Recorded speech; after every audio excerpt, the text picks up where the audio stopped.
12 basic of financial स्टेटमेन्टलाई सुरु गरौँ। Basic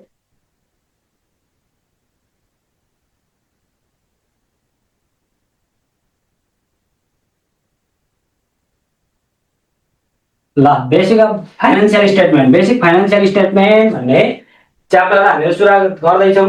के भन्नुहुन्छ साथीहरू? डाइरेक्ट सुन्नु ल सन्देश दालजी, मैले यो च्याप्टर 12 चाहिँ किन पढाउन खोजेको भने एकाउन्टिङ प्रोसेस पढाउँदा पनि हुन्थ्यो है, एकाउन्टिङ प्रोसेस अथवा अरू कुनै च्याप्टर पढ्दा हुन्थ्यो। यो बेसिक अफ फाइनेन्शियल स्टेटमेन्ट र च्याप्टर 12 र च्याप्टर 13 छ नि, यो दुईटा च्याप्टरबाट हामीले छुट्टै पनि पढ्नुपर्छ।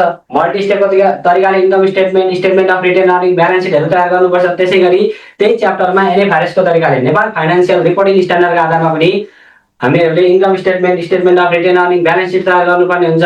हो, ती कुराहरू त्यो भित्र पढ्नुपर्ने कन्टेन्ट अलिकति बढी पनि छ है। अनि हामीहरूलाई साथीहरू जोइन हुने क्रम जारी छ, भर्खरै जोइन हुँदैछ साथीहरू। अब अहिले एकाउन्टिङ प्रोसेस पढो, फेरि भोलिपर्सि नजरिया हुँदैन। त्यसले गर्दा अहिले सुरुमा यो बेसिक अफ फाइनेन्शियल स्टेटमेन्टबाट सुरुवात गर्दै गरौँ। यो 2-4 दिनमा हामीहरू सकिहाल्छौँ, एक हप्ता जतिमा। अनि अर्को च्याप्टरलाई कुनैलाई सुरुवात गरौँला एकाउन्टिङ प्रोसेस। त्यस पछाडि पढ्दा के हुन्छ लु भन्नु त साथी हो। त्यसरी गरौँ भनेर चाहिँ मैले यो च्याप्टर पढाउन खोजेको हो। ल अब हेर्नु basic of financial statement. Basic of financial statement chapter 12 बाट हामीहरूले पढ्नुपर्ने कुरा अब हामीहरू एकदम मजाले आनन्दले पढ्दै जान्छौँ। हेर्नु यहाँ, यो भित्र हामीले पढ्नुपर्ने भनेको इन्कम स्टेटमेन्ट तयार गर्नुपर्छ। हेर्नु है त, सक्नु ल, इन्कम स्टेटमेन्ट तयार गर्नुपर्ने हुन्छ हामीहरूले।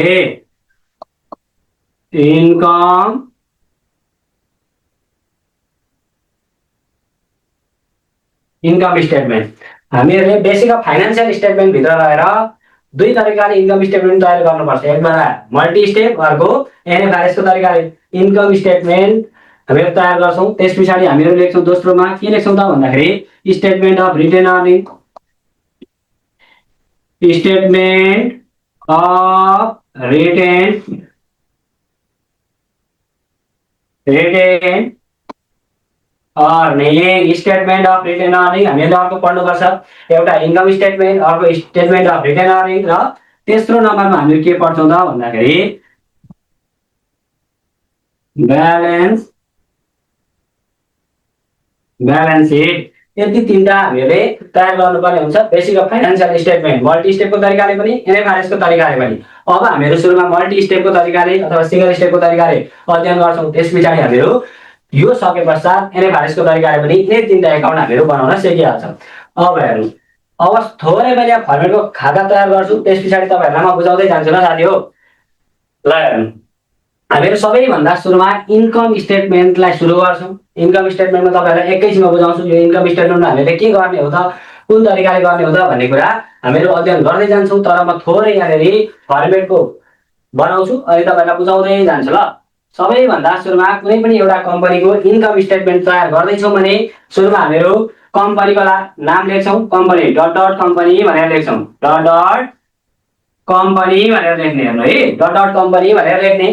अनि त्यस पछाडि इन्कम स्टेटमेन्ट, इन्कम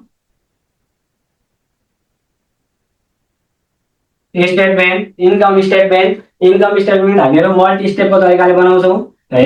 के को तरिकाले भने साथी हो, सुरुमा हामीहरू मल्टी स्टेपको तरिकाले लेख्छौँ। ल, मल्टी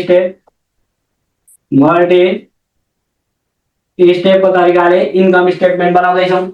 अब हामीले कुनै पनि इयरको एन्डमा बनाउँछौँ यो इन्कम स्टेटमेन्ट बनाउँदा। त्यसले गर्दा यहाँ लेख्छौँ हामीहरू फर द इयर एन्डेड।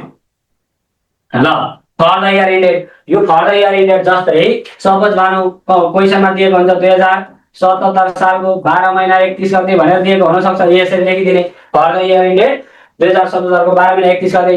हामीहरूलाई क्वेसनमा जे दिएको छ त्यही लेख्ने। डट डट कम्पनी भएको ठाउँमा त्यहाँ हामीहरूलाई क्वेसन आउँदाखेरि जस्तै Ram company, Shyam company, ABC company त्यसरी दिएको हुन्छ, त्यही कुरा हामीहरू त्यहाँनिर लेख्छौँ। अब हेर्नु, इन्कम स्टेटमेन्टको फर्मेट हामीहरू तयार गर्छौँ।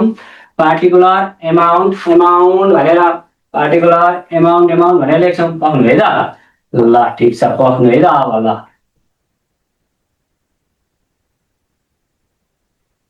ल यहाँनिर लेख्छौँ हामीहरू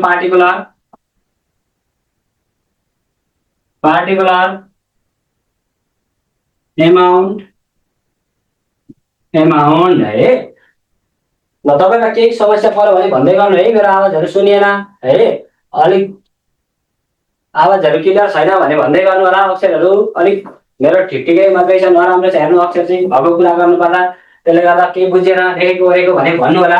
अब हेर्नु income statement dot dot company income statement multi स्टेपको तरिकाले हामीले इन्कम स्टेटमेन्ट बनाउँदैछौँ। फर्दर इयर इन्डेड भनेर लेख्यौँ, पार्टिकुलर एमाउन्ट भनेर हामीले तयार गऱ्यौँ। अब इन्कम स्टेटमेन्टमा हामीहरूले कुनै पनि एउटा कम्पनीले आफूले कमाएको नाफा अथवा आम्दानीमा खर्चहरू कटाएर त्यस कम्पनीमा नाफा भयो कि नोक्सान भयो भन्ने कुरा हामीहरू यो इन्कम स्टेटमेन्टबाट पत्ता लगाउन सक्छौँ। कम्पनीले आम्दानी गर्छ हो इन्कम गर्छ, जस्तै इन्कम सुन्नु है, इन्कम स्टेटमेन्टबाट हामीले के निकाल्ने हो भन्ने कुरा सुरुमा बुझ्नु। इन्कम आम्दानी भयो कम्पनीलाई 1 लाख रुपियाँ हो, एउटा कम्पनी छ त्यो कम्पनीले 1 लाख रुपियाँ आम्दानी भयो इन्कम भयो, त्यही कम्पनीले वर्षभरिमा एक्सपेन्सेस खर्च गर्यो ल 85,000 85,000 ल हेर्नु है त, एउटा कम्पनीले 1 लाख रुपियाँ कमायो आम्दानी गर्यो, अब एक्सपेन्सेस विभिन्न शीर्षकमा उसले खर्च गर्यो 85,000 भने यो कम्पनीलाई के भयो भन्नु त, नाफा भयो कि नोक्सान भयो भन्नु, प्रफिट भयो कि लस भयो भन्नु त। लो यहाँ 1 लाखको आम्दानी भएको थियो 85,000 खर्च भयो भने यो कम्पनीलाई 15,000 के भयो त साथी हो, प्रफिट भयो, नाफा भयो। फेरि एकाउन्टमा ब्राकेट दिन मिल्दैन, ब्राकेट दिनुभन्दा माइनस हुन्छ है, 15,000 के हो त नाफा भयो हो। यही कुरा हामीहरू यो इन्कम स्टेटमेन्टबाट पत्ता लगाउने हो क्या। कम्पनीले 1 लाख रुपियाँ कमायो 85,000 खर्च गर्यो 15,000 उसले नाफा कमायो, यही कुरा हामीहरू इन्कम स्टेटमेन्टबाट पत्ता लगाउँछौँ। सिंगल स्टेप मल्टी स्टेप भनेको के हो म बुझाउँदैछु, एकछिन पक्नु। अब हेर्नु यही कुरालाई जारी राख्दा इन्कम कम्पनीको इन्कम चाहिँ 85,000 मात्रै छ हो, उसले एक्सपेन्सेस खर्च चाहिँ 1 लाख रुपियाँ गर्यो।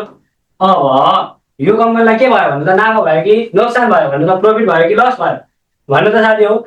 एउटा कम्पनीले 85,000 चाहिँ के गर्यो इन्कम आम्दानी गर्यो, खर्च गर्यो 1 लाख रुपियाँ, उसलाई के भयो घाटा लाग्यो लस भनेर लेखिदिने 15,000 उसको लस भयो। यही कुरा हामीहरू यहाँ इन्कम स्टेटमेन्टबाट पत्ता लगाउने हो।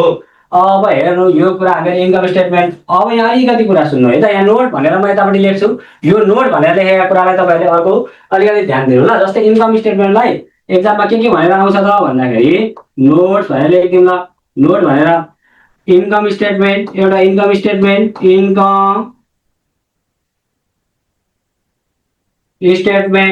स्टेटमेन्ट भनेर लेख्ने हो। अर्को के भनेर सोध्छ त क्वेसन भन्दाखेरि profit and loss account, profit and loss account. हामीहरूलाई क्वेसन सोधिरहँदा क्वेसनको रिक्वायर्डमा इन्कम स्टेटमेन्ट पनि बनाउन भन्न सक्छ, प्रॉफिट एन्ड लस एकाउन्ट पनि बनाउनु भन्न सक्छ।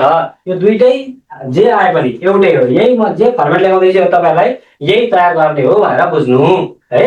अब कुनै पनि एउटा कम्पनी छ, त्यो कम्पनीको सबैभन्दा सुरुको आम्दानी भनेको उसले कसरी आम्दानी कमाउँछ त भन्दाखेरि सामान बेचेर सेल्स गरेर हो।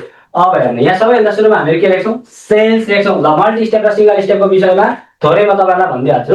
यहाँ हेर्नु मल्टी स्टेप र सिंगल स्टेप हो। मल्टी स्टेप र सिंगल स्टेपको कुरा बुझ्नु सुरुमा कुनै पनि एउटा कम्पनी छ उसले विभिन्न शीर्षकमा आम्दानीहरू गर्छ, जस्तै उसले सामान बेच्छ अनि इन्कम गर्छ, जस्तै उसले अरू के गर्न सक्छ डिभिडेन्ड रिसिभहरू हुन सक्छ, त्यो कम्पनीमा इन्कम रिसिभहरू हुन सक्छ, gain on sales of fixed assets बेच्दाखेरि उसलाई नाफा हुन सक्छ हो। आम्दानीहरूलाई आम्दानी जति अथवा इन्कमहरूलाई एउटा साइडमा राख्ने, इन्कमहरूलाई जोड्दै जाने अनि खर्चलाई यहाँ है खर्च एक्सपेन्सेसलाई पनि जोड्दै जाने, सबै खर्चलाई एकैतिर राख्ने, सबै आम्दानीहरूलाई एकैतिर राख्ने र आम्दानीमा खर्चलाई घटाएर यसको नेट प्रॉफिट निकालिन्छ भने त्यसलाई सिंगल स्टेप भनिन्छ। हेर्नु है आम्दानीहरूलाई एकतिर राख्ने, खर्चहरूलाई एकतिर, सिंगल स्टेप क्या आम्दानीहरूलाई एकतिर खर्चहरूलाई एकतिर, आम्दानीमा खर्च घटाएर नेट प्रॉफिट निकालिन्छ भने त्यसलाई के भनिन्छ त भन्दाखेरि सिंगल स्टेप। एकतिर नाफा अथवा आम्दानीहरूलाई एकतिर खर्चहरूलाई हो, त्यो आम्दानीलाई एकतिर खर्चलाई एकतिर राखिन्छ भने त्यसलाई सिंगल स्टेप। अब मल्टी स्टेपको कुरा सुन्नु।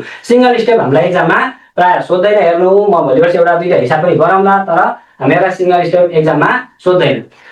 अब हेर्नु मल्टी स्टेपको कुरा चाहिँ अलिक बुझ्नु। अब हेर्नु मल्टी स्टेप भनेको चाहिँ के हो त भन्दाखेरि कुनै पनि एउटा कम्पनीले विभिन्न शीर्षकमा आम्दानीहरू गरेको हुन्छ, विभिन्न शीर्षकमा चाहिँ के गरेको हुन्छ खर्चहरू गरेको हुन्छ। जस्तै एउटा कम्पनीले सेल्सको आम्दानी गर्यो, त्यस पछाडि डिस्काउन्ट रिसिभहरूका कुराहरू, इन्ट्रेस्ट रिसिभका कुराहरू, gain on sales of fixed सिट्सका कुराहरू, कुरो त एउटै हो। हेर्नु अब एक्सपेन्सेसको कुरा के हो त भन्नुहुन्छ भने एक्सपेन्सेसमा कस्ट अफ गुड्स सोल्डको एक्सपेन्सेस हुन सक्छ, सीओजीआर कस्ट अफ गुड्स सोल्डको, अनि अपरेटिङ एक्सपेन्सेसका कुराहरू हुन सक्छन्, अपरेटिङ एक्सपेन्सेस। त्यसरी धेरैवटा अपरेटिङ एक्सपेन्सेस भित्र पनि अफिसका खर्चहरू हुन सक्छन्, बिक्री वितरण गर्दा लागेका खर्च, सेलिङ एन्ड डिस्ट्रिब्युसनका खर्चहरू हुन सक्छन्, इन्ट्रेस्ट एक्सपेन्सेससँग सम्बन्धित खर्चहरू हुन सक्छन्। ती सबै खर्चहरूलाई छुट्टै ठाउँमा, जस्तै कस्ट अफ गुड्स सोल्डको खर्चलाई छुट्टै राख्ने, अनि अपरेटिङ एक्सपेन्सेस अफिसको खर्च, सेलिङको खर्चहरूलाई छुट्टै राख्ने हो, छुट्टै शीर्षकमा राख्ने, खर्चहरूलाई छुट्टै शीर्षकमा राख्ने, आम्दानीहरूलाई पनि छुट्टै शीर्षकमा एड गर्दै जाने हो। अनि जुन कम्पनीको आम्दानी हुन्छ ती आम्दानीहरूमा खर्चहरूलाई क्रमिक रूपमा कस्ट अफ गुड्स सोल्डको एकपल्ट घटाउने, अनि ग्रस प्रफिट निकाल्ने, त्यस पछाडि अपरेटिङ सञ्चालनगत खर्चलाई घटाउने, अनि त्यस पछाडि हामीहरूले इन्कम फ्रम अपरेसन निकाल्ने हो। त्यसरी हामीहरूले आम्दानी, विभिन्न चरणका आम्दानीहरूलाई विभिन्न खर्चका शीर्षकहरूमा खर्चहरू छुट्याएर एडजस्ट गरिन्छ र कम्पनीमा भएको आम्दानीमा खर्चहरू घटाएर नेट प्रफिट निकालिन्छ भने त्यसलाई के भनिन्छ, मल्टी स्टेप भनिन्छ। अब यति कुरा जानकारी गराउँदै म यहाँनिर फर्मेट लेख्दै जान्छु, फर्मेटमा लेखेका कुराहरू टर्महरू बुझाउँदै जान्छु, अनि तपाईँहरूले यो मल्टी स्टेपको विषयमा एकदम क्लियर भइहाल्नुहुन्छ। अब सुन्नु, यति कुरा भयो। अब हेर्नु है त, यहाँनिर हामी लेख्छौँ सबैभन्दा सुरुमा सेल्स। कुनै पनि एउटा कम्पनीको सबैभन्दा सुरुको आम्दानी भनेको के हो त, उसले नाफा कमाउने भनेको केबाट, सेल्सबाट, त्यही भएर सेल्स भनेर लेख्ने। अब चाहिँ अलिकति ध्यान दिनु ल साथी हो, यो तपाईँहरूले लेख्दा लेख्दै ध्यान दिनुभयो भने तपाईँहरूलाई भोलिदेखि हिसाब गर्न एकदमै सजिलो हुन्छ है। जम्मा जम्मी बिबिएस फर्स्ट इयरको एकाउन्टमा यो बेसिक अफ फाइनेन्सियल स्टेटमेन्ट भित्र रहेर जुन हामी मल्टी स्टेप पढ्दैछौँ, यो मल्टी स्टेपको मैले यहाँ लेखेको फर्मेटलाई अलिकति ध्यान दिनुभयो भने तपाईँहरूलाई एकदमै सहज हुन्छ है। यही फर्मेटलाई टुप्लुक्क सार्ने मात्रै हो, हामीहरूले हिसाब गर्दाखेरि यहीँ भएका टर्मलाई लगेर त्यहाँनिर राखिदिने मात्र हो। जे जे दिएको छ त्यही लेख्ने हो, सकिएको। त्यसले गर्दा अलिकति ध्यान दिनु। सेल्स, सेल्स भनेर यहाँनिर राखौँ एमाउन्टमा। अब सेल्स हामीले सामान बेच्यौँ, हामीले सामान बेचेको कुरा चाहिँ उता हाम्रो जसले सामान किनेर लगेको उसलाई चाहिँ के हुनसक्छ त, उसले लगेको सामान टुटफुट भएको हुनसक्छ, उसले त्यो सामान चाहिँ युजेबल नहुन सक्छ। त्यस्तो भयो भने उसले सामान फिर्ता दिन्छ हामीहरूलाई। फेरि हामीहरूले बेचेको सामान हामीलाई नै फिर्ता दियो भने त्यसलाई के भन्छ, सेल्स रिटर्न। अब लेस सेल्स रिटर्न आयो भने के गरिदिने, घटाइदिने, सेल्स रिटर्न, सेल्स रिटर्न भनेर घटाइदिने। यहाँनिर हेर्नु, अब हेर्नु सेल्समा सेल्स रिटर्न घटाउने। अब सेल्स रिटर्नलाई अब के पनि भन्छ त भन्दाखेरि कहिलेकाहीँ return inward, return inward, inward sales रिटर्नमा सेल्समा सेल्स रिटर्न र रिटर्न इनवर्ड घटाउने। हामीहरूले सेल्समा सेल्स रिटर्न घटायौँ, रिटर्न इनवर्ड घटायौँ। यो किन ब्राकेट दिएको भनेको, एकाउन्टमा ब्राकेट भनेको माइनस हो है। यहाँ सेल्स थियो, सेल्सको एमाउन्ट यहाँ राख्छौँ, त्यसमा सेल्स रिटर्न पैसामा छ भने घटाइदिन्छौँ, अनि रिटर्न इनवर्ड छ भने के गरिदिन्छौँ, घटाइदिन्छौँ हो। ल यति घटाउने, यसलाई योसँग यो र यो घटाइसकेपछि यतापट्टि ल्याएर राखिदिने। यसलाई भनिन्छ के त भन्दाखेरि सेल्समा सेल्स रिटर्न र रिटर्न इनवर्ड घटाएपछि यसलाई भनिन्छ नेट सेल्स। के अरे साथी हो, नेट सेल्स। अब कहिले क्वेसनमा सेल्स रिभेन्यू भनेर आउँछ, एउटै हो है। सेल्स रिभेन्यू भने पनि सेल्स भने पनि यहाँनिर ल्याएर राखिदिने। ल अब हेर्नु, यस पछाडि हामीहरू के गर्छौँ त भन्दाखेरि अब नेट सेल्स निकालिसकेपछि हामीहरू कस्ट अफ गुड्स सोल्डको खर्चलाई घटाउँछौँ। कस्ट अफ गुड्स सोल्ड यहाँ हेर्नु है त, म बुझाउँछु। Lace cost of goods sold, cost of goods sold. अब यो कस्ट अफ गुड्स सोल्ड भनेको चाहिँ कुनै पनि एउटा कम्पनीले एउटा सामान उत्पादन गर्न सुरु गरेदेखि त्यो सामान बनिन्जेलसम्मको खर्च चाहिँ हामीहरू यही कस्ट अफ गुड्स सोल्डको भन्ने शीर्षकमा एडजस्ट गर्छौँ। जस्तै एउटा कम्पनीले मार्कर बनाउँदैछ भने त्यो मार्कर उत्पादन गर्ने कम्पनीले मार्कर बनाउन सुरु गरेदेखि बनिन्जेलसम्मको खर्च सबै यहाँनिर हामीहरू एडजस्ट गर्छौँ। अब कस्ट अफ गुड्स सोल्डमा सबैभन्दा सुरुमा हामीहरू ओपनिङ स्टक भनेर ल्याउँछौँ। कुनै एउटा पहिलेदेखि चल्दै आएको कम्पनीमा त्यहाँनिर पहिलेको सामान उब्रिएको हुनसक्छ हो, त्यसरी हामीहरूलाई क्वेसनमा ओपनिङ स्टक दिएको छ, अगाडिको सामानहरू उब्रिएको दिएको छ भने यहाँनिर ल्याएर राखिदिन्छौँ। ओपनिङ स्टक भनेर लेखिदिन्छ है, ओपनिङ स्टक भनेर लेखिदिन्छौँ। ठिक छ, ओपनिङ स्टक भनेर लेखिदिने। तपाईँहरूले हतार सार्नु पर्दैन है साथी हो। यो फर्मेट अहिले बुझ्ने मात्रै कोसिस गर्नु। मैले भनेको आनन्दले बसेर पलाटी कसेर बसेर सुन्नु। भरे तपाईँहरूलाई म क्युआर जेनेरेट गरिदिन्छु, त्यस पछाडि भिडियो हेरिराख्नु पर्दैन। त्यही क्युआरलाई स्क्यान गर्नुभयो भने तपाईँको मोबाइलमा फोटोको रूपमा बस्छ अनि सर्भर सार्दा हुन्छ है। अहिले सुन्नु, मैले भनेका कुरा एकपछि अर्को गर्दै सुन्दै जानु। भोलिदेखि हामीहरूलाई हिसाब गर्न एकदमै गजब सजिलो हुनेवाला छ। ल हेर्नु, अब ओपनिङ स्टक। अब ओपनिङ स्टक त भयो। अब त्यसरी हामी के गर्छौँ, किनेर ल्याउँछौँ, पर्चेज गर्छौँ सामानहरू। पर्चेज है, अघिल्लो वर्ष उब्रिएकै सामानले जहिले सामान उत्पादन गर्न त पुग्दैन, पर्चेज गरेर ल्याउँछौँ किनेर। अब हेर्नु मैले यहाँनिर लेखेँ, यहाँ हेर्नु ल, यहाँ एमाउन्ट बनाएँ, यतापट्टि लेखेँ। किन भन्नुहुन्छ भने यो पर्चेजमा पर्चेज रिटर्न घटाउने, अनि यहाँ सेल्समा सेल्स रिटर्न घटाइयो, सेल्समा सेल्स रिटर्न घटाए जस्तै पर्चेजमा पर्चेज रिटर्न घटाउने, अनि सेल्समा रिटर्न इनवार्ड घटाए जस्तै पर्चेजमा के घटाइन्छ होला, कसैलाई थाहा छ भन्नु त साथी हो? ल हेर्नु, लेस भन्दै गर्नु है, पर्चेज पर्चेज रिटर्न। अब पर्चेज रिटर्न किन घटाइयो त भन्दाखेरि कहीँबाट हामीहरूले सामान किनेर ल्यायौँ, त्यहाँबाट ल्याएको सामान सुरुमा राम्रै ल्याएको थियो, भरे हेर्दाखेरि त टुटे फुटेको रहेछ भने हामीहरू के गरिदिन्छौँ, फर्काइदिन्छौँ। हो, त्यही भएर पर्चेजमा पर्चेज रिटर्न घटाएको हो। खोइ कसैले भन्नु भएन साथी हो, भन्नु न ल। अब purchase return return return outward भनेर लेखिदिने, रिटर्न आउटवार्ड। सेल्समा सेल्स रिटर्न इनवार्ड घट्छ, पर्चेजबाट रिटर्न आउटवार्ड घट्छ, त्यसरी बुझ्नु है। अब हेर्नु, केही छ भने भन्दै गर्नु होला, म यो अब कस्टमरलाई सोधेर मात्रै तपाईँहरूको म्यासेज हेर्छु है। ल हेर्नु, यति भयो। अब हामीले के गर्यौँ, पर्चेजमा पर्चेज रिटर्न घटायौँ, रिटर्न आउटवार्ड घटायौँ।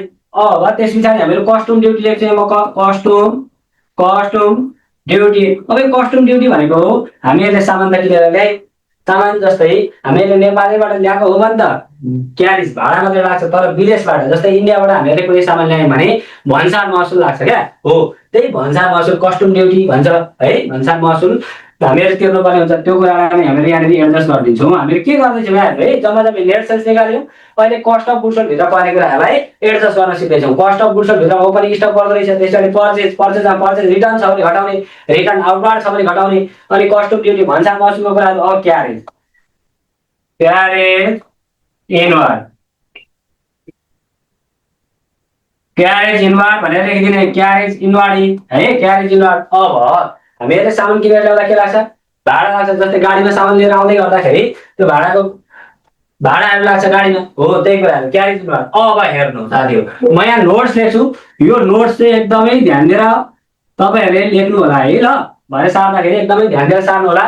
क्यारेजलाई पछि एक्जाममा हामीहरूलाई झुकिन्छ क्या फेरि। जस्तै क्यारेजलाई के भनेर आउन सक्छ एक्जाममा भन्दाखेरि क्यारेज इनवार्ड भनेर एउटा, अर्को क्यारेज मात्रै पनि भन्न सक्छ, क्यारेज अन पर्चेज भन्न सक्छ, प्राइस इनवार्ड भन्न सक्छ, प्राइस अन पर्चेज भन्न सक्छ। त्यो कुराहरू म यहाँ लेखाइदिन्छु, तपाईँहरूले टिप्नु होला। ल जस्तै क्यारेज आयो हो, क्यारेज मात्रै आयो भने पनि हामीहरूले कस्ट अफ गुड्समा राख्ने। त्यस पछाडि क्यारेज अन पर्चेज गरेर ल्याउँदाखेरि क्यारेज लाग्यो भने पनि यो पनि भाडा एउटै कुरा हो, त्यही लगेर राख्ने। क्यारेज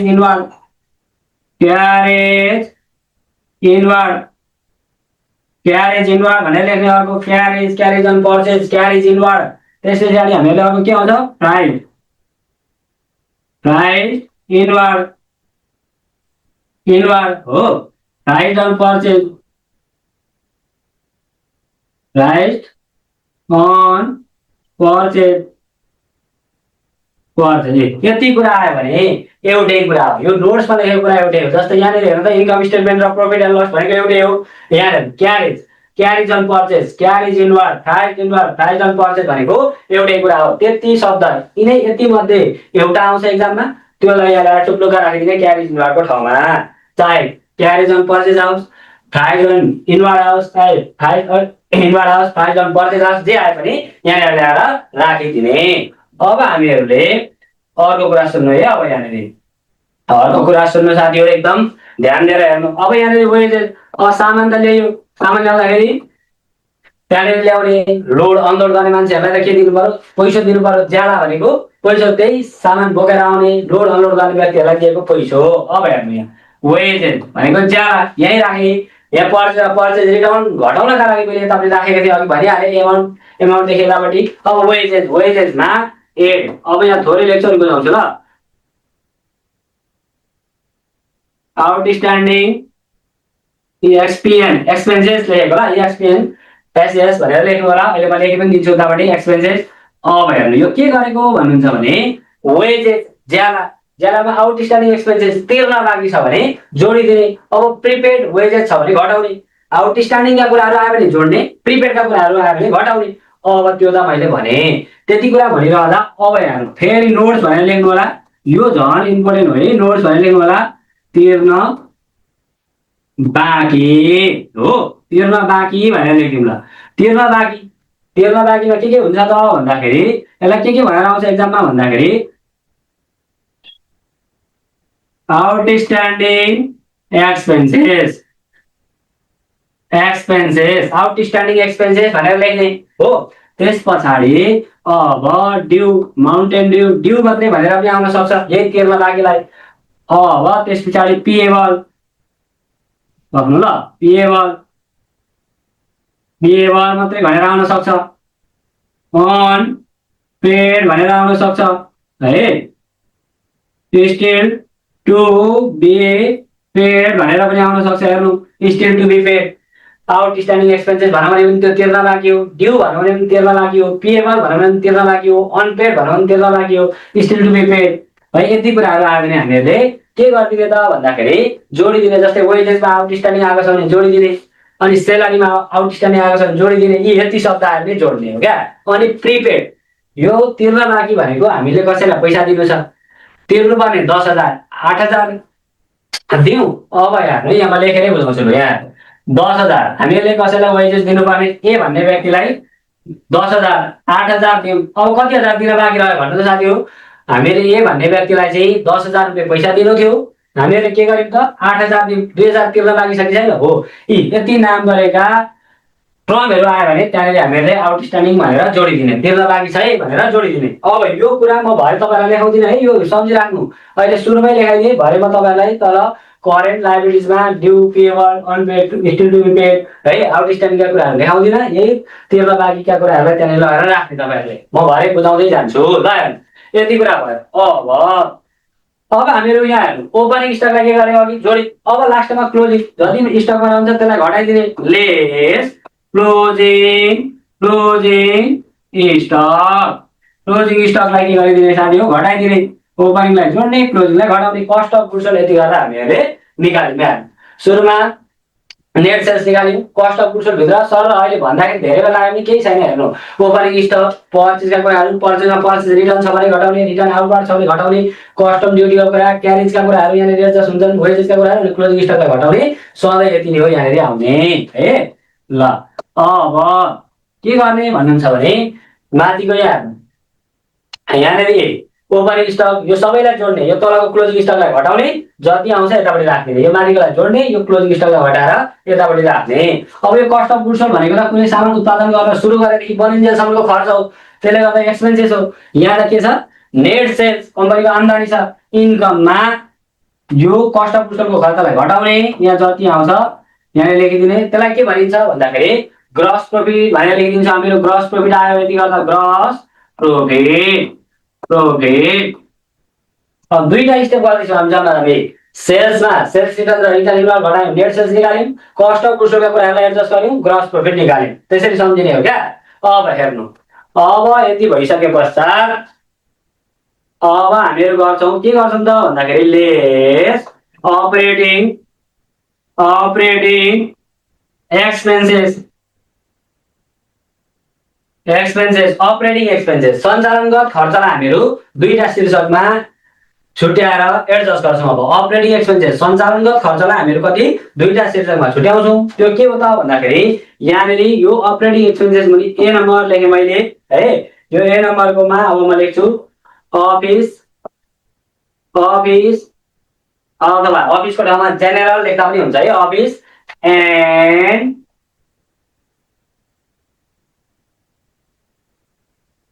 एडमिनिस्ट्रेटिभ एक्सपेन्सेस, EXPN मात्रै लेखेन मैले, अफिस एन्ड एडमिनिस्ट्रेटिभ एक्सपेन्सेस। अफिसमा, अफिसमा र प्रशासनमा हुने खर्चहरू यहाँनिर हामीहरू एडजस्ट गर्छौँ। अनि अब हामीहरू तलतिर लेख्छौँ सेलिङ एन्ड डिस्ट्रिब्युसनका खर्चहरू, त्यहाँदेखि बिक्री वितरण गर्दा लाग्ने खर्चहरू अर्को शीर्षकमा लेख्छौँ हामीहरू बी नम्बरमा।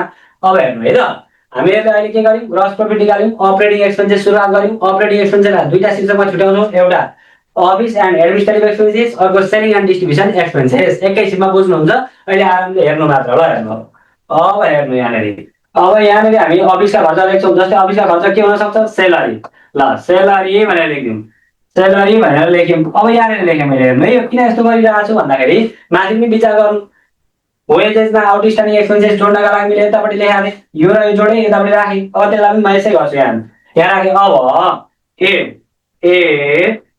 आउटस्ट्यान्डिङ एक्सपेन्सेस है त आउटस्ट्यान्डिङ एक्सपेन्सेस ल आउटस्ट्यान्डिङ एक्सपेन्सेस यसलाई जोडेर यताबाट जस्तै सेलरी कसैलाई दिनु थियो हो स्टाफलाई सेलरी दिनु थियो सेलरी दिनुपर्ने 20,000 18,000 मात्रै दियो भने 2,000 तिर्न लागि छ हो सेलरीमा आउटस्ट्यान्डिङ हामी जोड्ने अब आउटस्ट्यान्डिङ भनेको के हो है outstanding expenses due payable unpaid still to be paid यस्ता कुराहरू आयो भने के गरिदिने जोडिदिने ठिक छ साथी हो ल यति कुराहरूले जोड्ने आउटस्ट्यान्डिङ अब जस्तै यही सेलरीमा मात्रै होइन रेन्टमा आउटस्ट्यान्डिङ आएर जोडिदिने हो अनि इन्सुरेन्समा पनि आउटस्ट्यान्डिङ कुरा अथवा यति कुरा हामीले जोडिदिने ड्यू आयो जोड्ने पिएबल आयो जोड्ने हो त्यो कुराहरू चाहिँ बुझ्नु पर्यो अब यहाँनिर ल रेन्ट घर भाडा तिर्नु पर्यो रेन्ट भनेर लेख्यौँ ल रेन्टको पनि मैले यतैपट्टि 3टा गट्टा दिएँ अब यो रेन्टमा यसरी नै आउटस्ट्यान्डिङ आयो भने जोड्ने ड्यू पिएबल टु बी पेड थियो भने जोड्ने तर प्रिपेड थियो भने के गरिदिने घटाइदिने प्रिपेड भनेको चाहिँ आफूले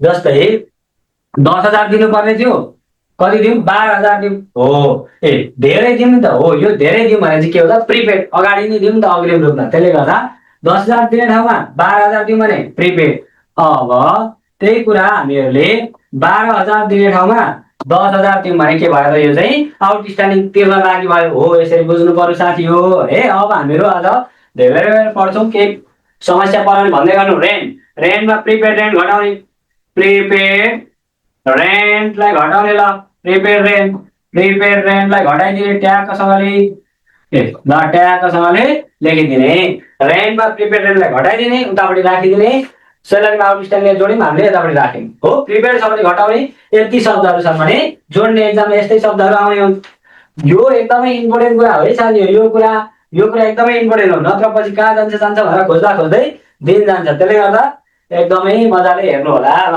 प्रिपेड रेन्ट भनेर लेख्यौँ हामीहरूले सेलरीमा आउटस्ट्यान्डिङ जोडेर ल इन्सुरेन्स भनेर लेख्यौँ ल इन्सुरेन्स मात्रै आयो भने पनि यही हो तरिका हेर्नु यो इन्सुरेन्स लेखेँ मैले इन्सुरेन्स लेख्ने आउटस्ट्यान्डिङ छ भने जोड्ने प्रिपेड छ भने घटाउने अहिले मैले इन्सुरेन्स मात्रै लेखेँ ल प्रिपेड इन्सुरेन्स एक्सपायर ल प्रिपेड इन्सुरेन्स प्रिपेड इन्सुरेन्स मात्रै आयो भने चाहिँ करेन्ट एसिस हो हामीहरूले अगाडि दिएको पैसा यो करेन्ट एसिस हो तर यहाँनिर एक्सपायर भन्ने शब्द थपिदियो भने हामीहरूले अफिसको खर्च मान्नुपर्छ एक्सपायर भनेको प्रिपेड इन्सुरेन्स अगाडि दिएको पैसा चाहिँ इन्सुरेन्सको पैसा चाहिँ एक्सपायर भइसक्यो भनेर आयो भने यहाँनिर राखिदिने prepaid insurance expire salary rent prepaid insurance expire अब अरू हामीहरूले लेख्छौँ लिगल एक्सपेन्सेस ल कानुनी खर्चहरू लिगल एक्सपेन्सेस भनेर लेखिदिन्छौँ लिगल एक्सपेन्सेस भनेर लेखिदिउँ ट्यागसँगले हो अब अडिट एक्सपेन्सेस अडिट एक्सपेन्सेस भनेर लेखिदिउँ हो अडिट एक्सपेन्सेस भनेर लेखिदिउँ ल ट्यागसँगले अब हामीहरू डिप्रिसिएसनको खर्चहरू फिक्स एसेट्सको डिप्रिसिएसनको खर्चलाई एडजस्ट गरिदिउँ डिप्रिसिएसन अन फिक्स एसेट्स हो डिप्रिसिएसन अन फिक्स एसेट्स भनेर लेखिदिउँ ल डिप्रिसिएसन अन फिक्स एसेट्स भनेर लेख्यो यति गर्दाखेरि लगभग अब हामीहरूले यहाँनिर यति कुरा लेखेँ मैले अहिलेलाई तपाईँहरूले त्यहाँनिर थप्नुहुन्छ भने रिपेयर एन्ड मेन्टेनेन्सका कुराहरू थप्नु होला प्रिन्टिङ एन्ड स्टेसनरीका कुराहरू थप्नु होला भनेको मतलब अफिसमा हुने खर्चहरूलाई यहाँनिर अरू एडजस्ट गर्नु होला है धेरै नलेख्नु किन फर्मेटलाई यति लामो बनाउनु बोल्दै हिसाब गर्दै जाँदा हामीहरू बुझ्दै गइहाल्छौँ बुझिसकेपछि समस्या हुँदैन ल ए नम्बर यो ए नम्बर रातले किन लेखेको भन्नुहुन्छ भने अफिस एन्ड एडमिनिस्ट्रेटिभ एक्सपेन्सेस अफिसमा हुने खर्चहरू यति लेख्यौँ हामीहरूले हो यही खर्चहरूलाई अब जोडेर यहाँनिर हामीहरू ट्यागसँगले राख्छौँ है ल यति गऱ्यौँ ए नम्बरमा अब हामीहरू अर्को नम्बरमा जान्छौँ बी नम्बरमा हेर्नु बी नम्बरमा सेलिङ एन्ड डिस्ट्रिब्युसन एक्सपेन्सेस हो सेलिङ एन्ड डिस्ट्रिब्युसन एक्सपेन्सेसमा मेरो के पर्छ त यहाँनिर कस्ता कुराहरू लेख्नु त भन्दाखेरि जब हामीहरूको सामान उत्पादन भयो सामान उत्पादन भइसकेपछि बेच्नु पर्यो बेच्नका लागि सेलिङ एन्ड डिस्ट्रिब्युसन बेच्न सेलिङ गर्न अथवा डिस्ट्रिब्युसन गर्नका लागि लाग्ने खर्चहरू हामीहरू यहाँनिर लेख्छौँ के हुन सक्छ त भन्दाखेरि जस्तै एडभर्टाइजमेन्ट गर्नु पर्यो विज्ञापन गर्नु पर्यो मसँग सामान छ है किन्नुहुन्छ भने मसँग उत्पादित सामान यति छ भनेर विज्ञापन गर्नु पर्यो विज्ञापन गर्दै हिँड्छ नि हो त्यही कुराहरू सेलिङ एन्ड डिस्ट्रिब्युसन एक्सपेन्सेसमा पर्ने भनेको सेल्स कमिसन सामान बेच्ने मान्छेलाई दिएको commission travelling expenses showroom expenses जस्तै सोरुम एक्सपेन्सेस भनेको कस्तो हो त भन्दाखेरि हामीहरूले सामान उत्पादन गर्यौँ जस्तै बाइक उत्पादन भयो रेडी भइसक्यो, अब कुदाउनका लागि रेडी छ भने त्यो कहाँ हुन्छ? सोरुममा हुन्छ। हो, त्यो बाइक राखेको ठाउँमा पैसा तिर्नु पर्छ पर्दैन? हो, त्यस्तो खर्चहरू यहाँनिर सामान बेच्दाखेरि लाग्ने खर्चहरू यहाँनिर पर्छ भनेर सम्झिने। त्यसले गर्दा एडभर्टाइजमेन्ट भनेर लेख्ने, विज्ञापन खर्च यहाँनिर लेखिदिने। माथितिर प्रशासन अफिसमा हुने खर्चहरू परे, यहाँनिर सेलिङसँग सम्बन्धित खर्चहरू पर्छन्। अब सेल्स कमिसन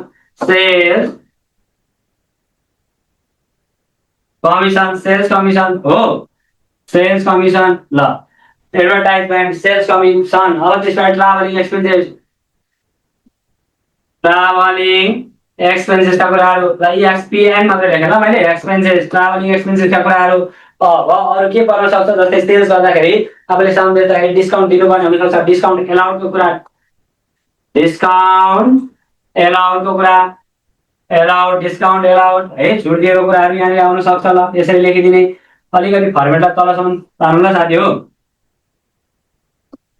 ल, अब त्यस पछाडि हामीहरूले ब्याड डेप्सको कुराहरू, जस्तै हामीहरूले ब्याड डेप्स भनेको कस्तो भन्दाखेरि हामीले कसैलाई सामान 1 लाख बराबरको दियौँ है, 1 लाख बराबरको सामान दियो भने त्यो पाउनु पर्ने हुन्छ। एक केही समयमा तिर्छु भनेर उसले लगो, एकाउन्ट रिसिएबल भन्छ यसलाई, अथवा डेप्टर्स भन्छ। हो, पाउनु पर्ने पैसा मध्ये हाम्रो 10,000 चाहिँ डुबो उठेर आए भनेको यो के हो त? ब्याड डेप्स हो। यो ब्याड डेप्सको कुराहरू पनि आउँछ। यसमा तपाईँहरूलाई म ब्यालेन्स सिटको फर्मेट लेखाउँदै गर्दा त्यहाँ पनि एकाउन्ट रिसिएबलको कुरा, डेप्टर्सको कुरा बुझाउनेछु। एकैछिन बस्नु होला। यहाँ ब्याड डेप्स लेखिरहेँ ल मैले। ब्याड डेप्स भनेको डुबेको पैसा, ब्याड डेप्स भनेर लेख्ने। ल, ब्याड डेप्स हो, ब्याड डेप्स भनेर लेखिदिने। अब प्रोभिजन फर ब्याड डेप्सको कुरा आउँछ। यति लेखिसकेपछि भइहाल्यो। ल, सोरुम भन्नु ल।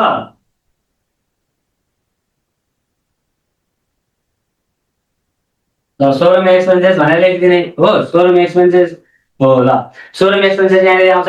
Advertisement, sales commission, travelling expenses हो, ब्याड डेप्सको कुराहरू, सोरुम एक्सपेन्सेसका कुराहरू यहाँनिर हामीहरू लेख्छौँ। यति लेखिसके पश्चात यसलाई पनि जोडिदिने। हेर्नु है, अब यसलाई पनि जोडिदिने। सेलिङका खर्चहरूलाई पनि जति आउँछ यहाँनिर लेखिदिने, सबै कुरालाई जोडेर। ल, बी नम्बर लेखिदिने। अब ए नम्बरमा हाम्रो के थियो? अफिस एन्ड एडमिनिस्ट्रेटिभको खर्चलाई टोटल गऱ्यौँ, ए नम्बर लेख्यौँ। हो, यही हो total office and administrative expenses भनेर यहाँ निकाल्यौँ।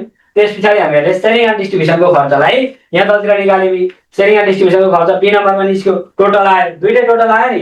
अब दुईटै टोटल आइसकेपछि के गर्ने त भन्नुहुन्छ भने साथी हो, टोटल अपरेटिङ एक्सपेन्सेस भनेर लेख्ने। ल, total operating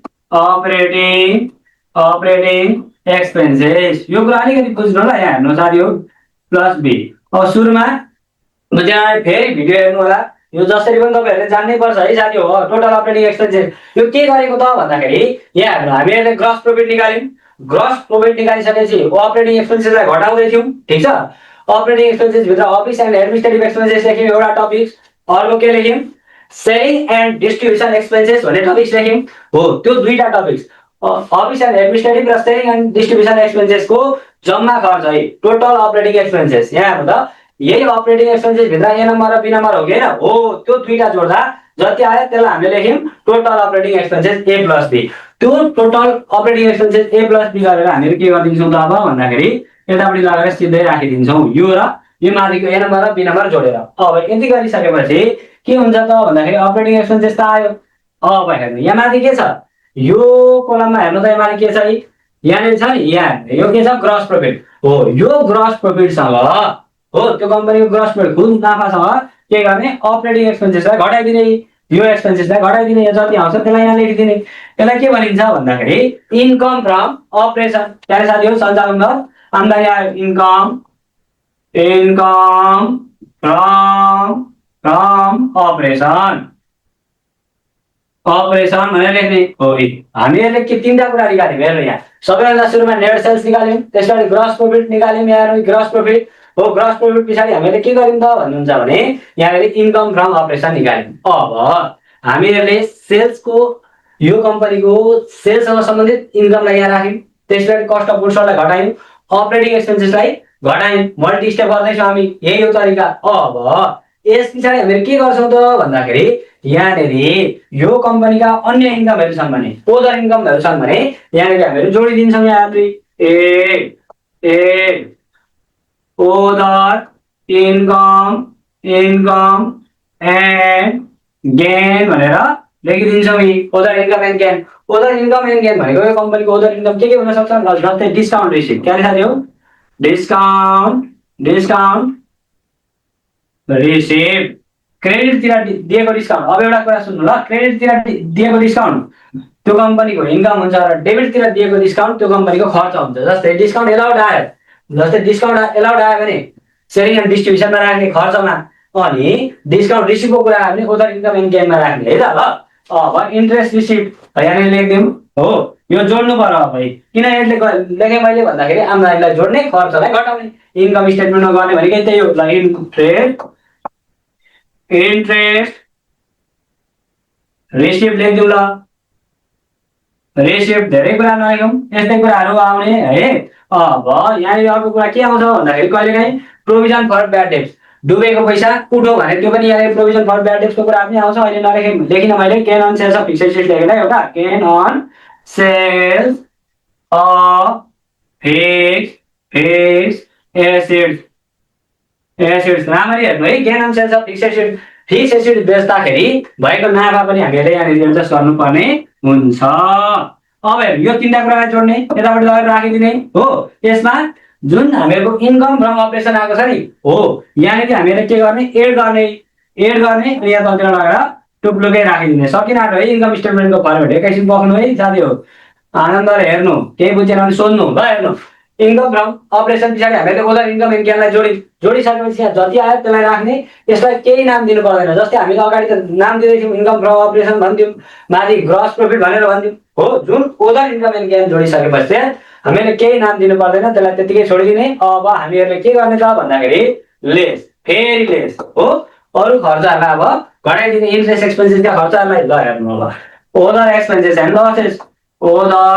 expenses and losses सुरुदेखि नै एकदम मजाले पढ्नु है साथी। Other expenses and losses. अब इन्ट्रेस्ट एक्सपेन्सेस ल, इन्ट्रेस्ट एक्सपेन्सेसमा मैले यहाँनिर लेखेँ ल, फेरि त्यतैपट्टि लेख्दा पनि इन्ट्रेस्टको त। ल इन्ट्रेस्ट एक्सपेन्सेस भनेर लेखिदिएँ मैले। ल इन्ट्रेस्ट एक्सपेन्सेसमा के आयो भने एड गर्नुपर्छ अरे भन्नु त साथी हो। के आयो भने एड गर्ने, एक्सपेन्सेसमा के आयो भने एड गर्ने भन्दाखेरि आउटस्ट्यान्डिङ एक्सपेन्सेस आयो भने जोडिहाल्ने है। ड्यू आयो भने, पिएबल आयो भने हो। ट्राभल एक्सपेन्सेस भनेको कहाँनिर तपाईँहरूले भनेको कस्टम ड्युटीको कुरा, travel expenses, audit expenses, depreciation. अब ट्राभलिङ एक्सपेन्सेसै लेखिरहेको छ मैले। रेस्टरजी तपाईँले के भन्नुभएको भन्नु त? ट्राभलिङ एक्सपेन्सेस हुन्छ ल, लेखिरहेको छ त। ट्राभलिङ एक्सपेन्सेसै लेखेको त। ल हेर्दै जानु ल, त्यो ट्राभलिङ एक्सपेन्सेस के भयो भने मिलाउनु ल, त्यो ट्राभलिङ एक्सपेन्सेसै हो है। ल इन्ट्रेस्ट एक्सपेन्सेस। अब यति भइसकेपछि हामीहरूले इन्ट्रेस्ट एक्सपेन्सेसमा भने आउटस्ट्यान्डिङका कुरा आए, तिर्न बाँकीको कुरा आयो भने के गरिहाल्ने? O/S भनेको आउटस्ट्यान्डिङ हो। ल O/S भनेको आउटस्ट्यान्डिङ एक्सपेन्सेस भनेर लेख्ने हो।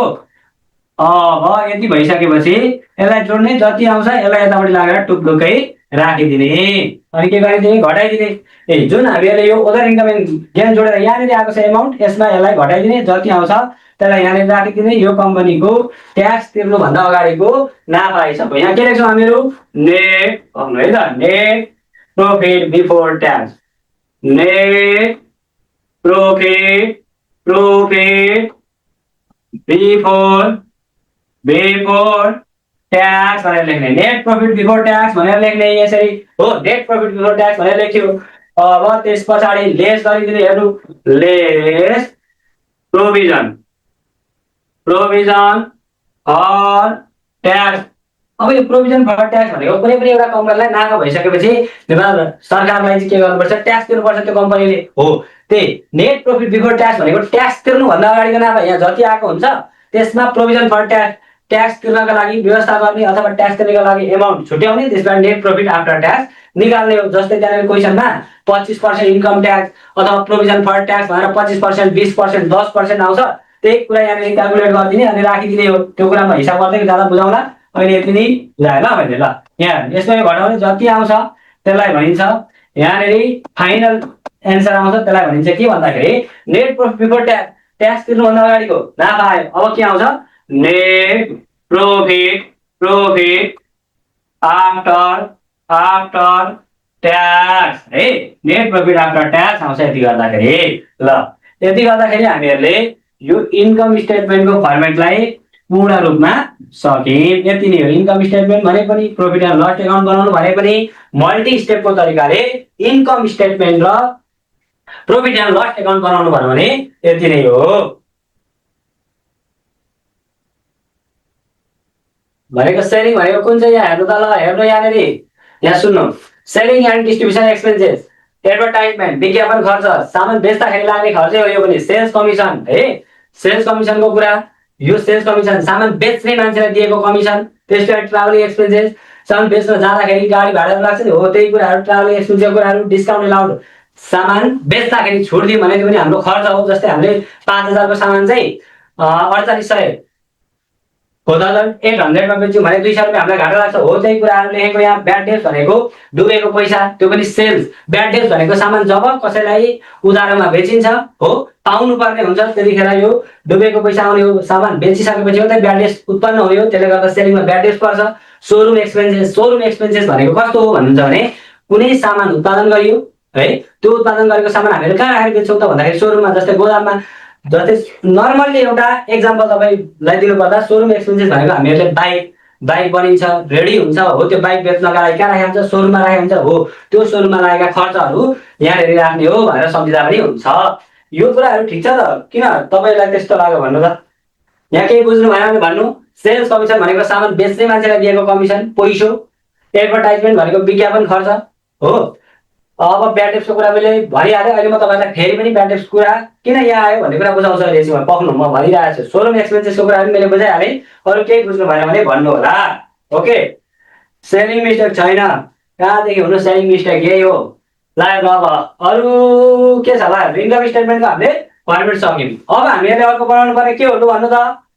अर्को हामीहरूले तयार गर्नुपर्ने स्टेटमेन्ट के हो त भन्दाखेरि स्टेटमेन्ट अफ रिटेन अर्निङ। अब हामीहरू स्टेटमेन्ट अफ रिटेन अर्निङ तयार गर्छौँ। कुनै पनि एउटा कम्पनीको नाफा कति भयो, कति छ त्यो कम्पनीको वास्तविक नाफा, र कसरी बाँडफाँड गर्ने अथवा नाफाको बाँडफाँड गर्ने एकाउन्ट भनेको हो त स्टेटमेन्ट अफ रिटेन अर्निङ।